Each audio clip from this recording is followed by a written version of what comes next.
وكلما أحجمت بك نفسك ضاقت بك حالك تذكر يوم العبور على الصراط، وكل ما غلب على ظنك أنه سيزيدك نورا عند الله فلا تتردد عليه.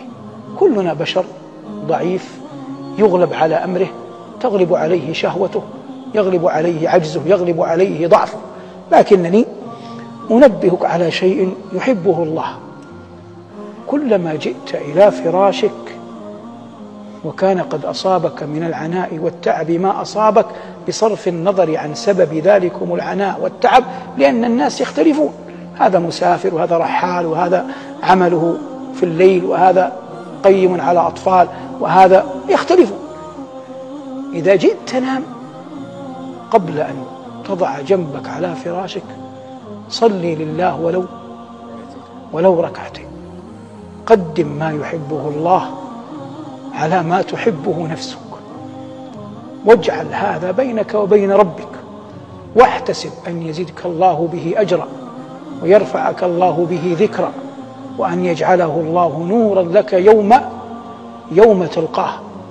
لا بد للعاقل أن يدخر، كما يوجد ممن يشح في المال، كلما غاب عنه أبناؤه بناته من يعمل معه أخرج مالا لا يرونه وأخفاه، يخفيه من شحه حتى عن أبنائه وبناته خوفا من أن يتسلطوا عليه.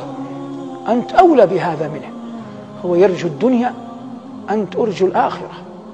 إذا غاب عنك رفقاؤك أصدقاؤك زوجتك أهلك فادخر تلك اللحظات، تلك الأحوال، تلك الساعات، ولو دقائق لو ساعات، أن تضع فيها بنفسك عملا صالحا بين يدي الله.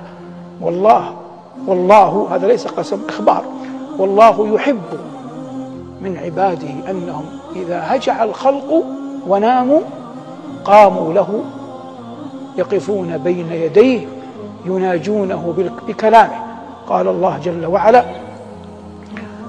تتجافى جنوبهم عن المضاجع إنما يؤمن بآياتنا الذين إذا ذكروا بها خروا سجدا وسبحوا بحمد ربهم وهم لا يستكبرون. تتجافى جنوبهم عن المضاجع يدعون ربهم خوفا وطمعا ومما رزقناهم ينفقون.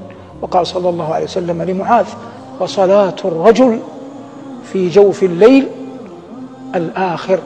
والله إن نفسا رجلا يضع وامرأة يضع جنبه على فراشه وآخر عهده بالدنيا ركعات صلاها لله لا يبالي استيقظ من مرقده أو لم يستيقظ، على الأقل كما أقول مرارا في الدروس يحاج الله أن آخر عهدي بالدنيا أنني صليت لك ركعتين.